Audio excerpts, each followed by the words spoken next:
सभी को नमस्कार। मैं राजकुमार विश्वकर्मा। हमेशा की तरह जो है तो कुछ न कुछ चर्चा का विषय हमारे पास होता है। आज आपको जानकारी दे दूं कि बहुत दिनों से कई सारे मन में ऐसे सवाल चल रहे थे जिन सवालों के जवाब तलाशने के लिए आखिर आज हम निकले। और एक ऐसा सवाल जिसे कई बार जो है हमने प्रबंधन से भी जवाब मांगा, कई बार जो है इस बात को अखबारों के माध्यम से प्रकाशित किया और कई बार जो है तो सोशल मीडिया के माध्यम से लगातार इस बात का जिक्र होता आया। अब आप सोच रहे होंगे कि वो कौन सी बात है, तो मैं आपको जानकारी के लिए बता दूं कि मौत की खदान कहें या फिर मौत का वो समंदर या मौत की झील। शायद मेरी बातों को जो है तो आप समझ नहीं पा रहे होंगे, तो मैं आपको समझा दूँ खुले तौर तरीके पर और खुली बातों में। आपको जानकारी दे दूँ कि जमुना कोतमा क्षेत्र SECL का क्षेत्र जो है यानी कि कोयलांचल क्षेत्र, इस क्षेत्र के अंतर्गत कई सारी कोल माइंस, कई सारे ओपन कास्ट माइंस और कई सारी अंडरग्राउंड माइंस। तो मैं आपको बता दूं कि आज जिस स्थान पर हम मौजूद हैं इसका जिक्र मैं पहले भी कई बार कर चुका हूं और आज फिर कर रहा हूं। आपको बता दूं हरद ओसियम का यह बीहड़ जंगल और उस बीहड़ जंगल के बीच कहा जाए कि छोटी छोटी फुटपाथिया सड़कें, यानी कि कहा जाए कि वो सड़क जो कहीं ना कहीं पर इस मौत की झील तक जो है तो हमें लेकर के आती है। मौत की झील मैं बार बार क्यों कह रहा हूँ, इसका सारांश और इसकी पूरी कहानी आज मैं आप सभी के सामने रखने वाला हूँ। समझिए कि मैं क्या समझाना चाह रहा हूँ आपको। सबसे पहले मैं आपको जानकारी दे दूँ कि जमुना कोतमा क्षेत्र का अहम हिस्सा यानी कि यह हरदोसियम जो कि 2014 से बंद पड़ा है, और बंद होने की वजह से यहाँ पर लगातार आपको बता दूं कि अपनी जान जोखिम में डालकर कई सारे वो लोग जो कहीं ना कहीं पर कोयला चोरी कर अपना जीवन यापन करते हैं। आपको बता दूं कि ये आसपास का जो क्षेत्र है हरदोसियम का क्षेत्र कहलाता है, ग्राम पंचायत हरद का क्षेत्र कहलाता है। और इस क्षेत्र में ऐसा कहा जाता है और कई बार देखा भी गया कि कई लोग यहाँ पर मौत के मुंह तक चले गए। कई लोगों की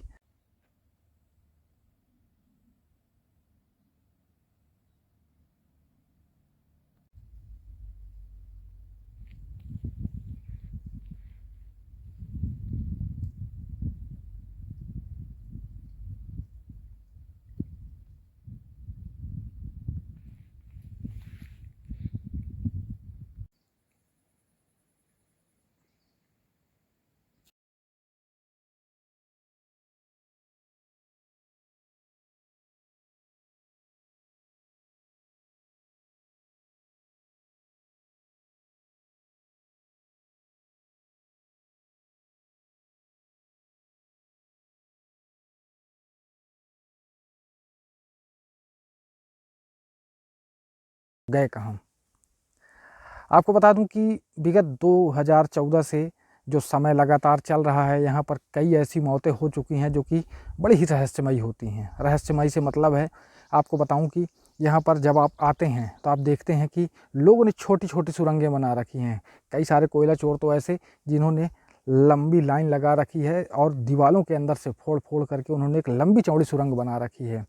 ऐसा कोई भी वक्त नहीं जब आप यहाँ पर आएंगे तो आपको यहाँ पर दर्जनों, कहा जाए कि बल्कि सैकड़ों कोयला निकालने वाले लोग आपको यहाँ पर मिलेंगे, जो कि कहीं ना कहीं पर 2 वक्त के जीवन यापन के लिए, अपने घर परिवार के जीवन यापन के लिए और कहीं ना कहीं पर अपने उस 2 वक्त के लिए रोज़मर्रा की ज़िंदगी जीने वाले कुछ लोग जिन्हें अपनी जान की परवाह बिल्कुल भी नहीं होती है और वो सिर्फ़ और सिर्फ इस कोयला चोरी को ही अपना जीवन यापन मानते हैं, उसका भी एक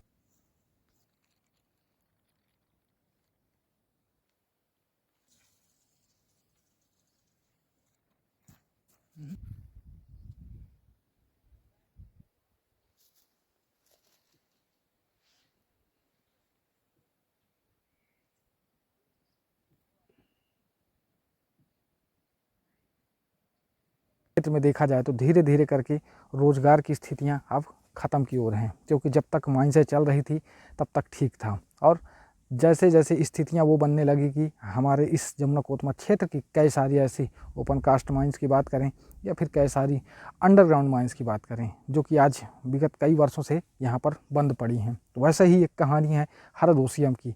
हरद ओसियम की कुछ वीडियो फुटेज मैं आपको दिखाऊंगा जिसके माध्यम से आपको ये बात समझ में आएगी।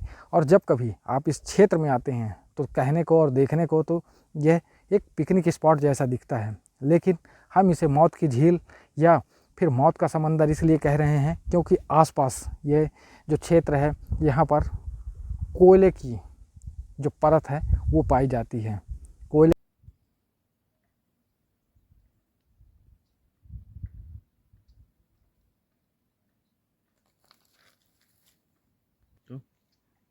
की परत ही नहीं बल्कि उसके साथ आप देखेंगे कि एक फेस कोयला आपको यहाँ पर नज़र आएगा और वो दीवारों के माध्यम से लगा हुआ होता है। ऊपर मिट्टी और मिट्टी के बाद जो कोयले की परतें हैं, कोयले का फेस है वो यहाँ पर दिखाई देने लगता है। और ज़्यादा दूरी पर भी नहीं बल्कि यूँ कहा जाए कि कुछ दूर पर। आपको बता दूं कि ये जो पूरा क्षेत्र है एक तरफ कहने के लिए तो जमुना कोतमा क्षेत्र का अहम हिस्सा है, जहाँ पर कभी यहाँ पर इफरात गार्ड हुआ करते थे जो कि इस क्षेत्र की देख रेख करते थे ताकि किसी की जान ना जाने पाए, ना ही यहाँ पर कोयला चोर घुस पाएँ। लेकिन इस तरह की जो हालात बने, आखिर इसका जिम्मेदार कौन है? कहीं ना कहीं पर जिला प्रशासन या फिर कहीं ना कहीं पर पुलिस प्रशासन या फिर कहीं ना कहीं पर कोयला प्रबंधन या फिर कहीं ना कहीं पर वो खुद कोयला चोरी करने वाले लोग या फिर कहीं ना कहीं पर यह देखा जाए कि यहाँ पर की देख रेख करने की जो जिम्मेदारी है वन विभाग की है। आपको बता दूं कि वन विभाग ने इस पूरे क्षेत्र का जिम्मा ले रखा है, क्योंकि आपको भी पता है कि इन्वायरमेंट से रिलेटेड जो भी पेड़ पौधों की बात करें या कोई भी ऐसा क्षेत्र जहाँ पर फॉरेस्ट लैंड के अंतर्गत अगर आ रहा है तो वो पूरी जिम्मेदारी फॉरेस्ट विभाग की बनती है। लेकिन बीते कई वर्षों से यहाँ पर देखा गया कि कई सारी जानें चली गई, कई सारे लोग कोयला चोरी करते करते मौत के मुंह में चले गए। कई लोग ऐसे थे जो कि यहीं पर दफन होकर रह गए, जिनका आज तक पर्दाफाश तक नहीं हो पाया, न कई सारे लोगों की बॉडी आज तक मिल पाई, क्योंकि यहाँ पर ना तो कोई देख रेख करने वाला होता है। कई बार जो है इस बात का जिक्र अखबारों के माध्यम से, सोशल मीडिया के माध्यम से और कई बार यह देखा गया कि लगातार यह क्षेत्र जो है तो सुर्खियों में होता था, खबरें छपती रही, सोशल मीडिया में इसका दौर चलता रहा। लेकिन कितना प्रभावशाली था, कितना प्रभावशील था, इस बात से किसी को कोई भी फर्क नहीं पड़ा, क्योंकि एक तरफ प्रबंधन मौन बैठा हुआ है।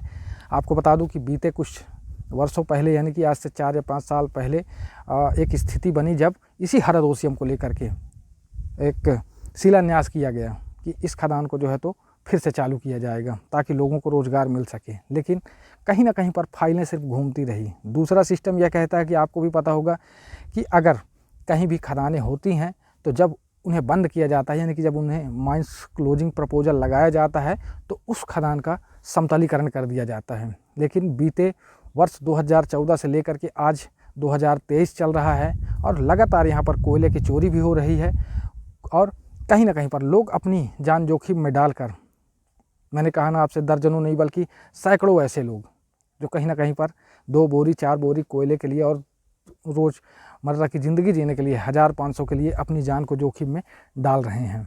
लेकिन इसका जिम्मेदार आखिर है कौन? क्योंकि कई बार इस बात को रखा गया और कहीं ना कहीं पर इन सब हालातों का जिम्मेदार, हम चाहे शासन की बात करें, चाहे प्रबंधन की बात करें या फिर उस विभाग की बात करें जिसने पूरे इस क्षेत्र की देखरेख का जो है तो जिम्मा ले रखा है। कहीं ना कहीं पर यहाँ देखा जाता है लकड़ियाँ भी बराबर चोरी होती हैं। कहा जाता है कि वनों का अंधाधुंध कटाई भी चल रही होती है, लगातार कोयला भी चोरी हो रहा है, लोग यहाँ मर रहे हैं। इसलिए हम इस हरद ओसियम को हरद ओसियम ना कहें बल्कि यह कहें कि यह मौत की खदान है, मौत की वो झील है, मौत का वो समंदर है जो हर वर्ष न जाने कई सारे लोगों को अपने अंदर समा लेता है। लगातार इस तरह की घटनाएं हमने वर्ष 2014 से देखना शुरू की और अभी तक ये सिलसिला ना तो थमा है और ना आगे थमने वाला है, जब तक इस हरद ओसियम को लेकर के कोई भी बड़ा फैसला या बड़ा कदम नहीं उठाया जाता। समझ में ये बात नहीं आती कि आखिर इतनी घटनाएं होने के बावजूद भी लोग शांत क्यों बैठे हैं, क्यों आखिर लोगों ने मौन धारण कर रखा है। इस बात का जवाब अगर है किसी के पास तो इस बात का जवाब दे और बताए कि आखिर इतनी सारी मौतों का जिम्मेदार है कौन। इसलिए अब चलिए अगली कड़ी में हमारी मुलाकात फिर होगी कुछ ऐसी ही चर्चाओं के साथ। मैं राजकुमार विश्वकर्मा, धन्यवाद।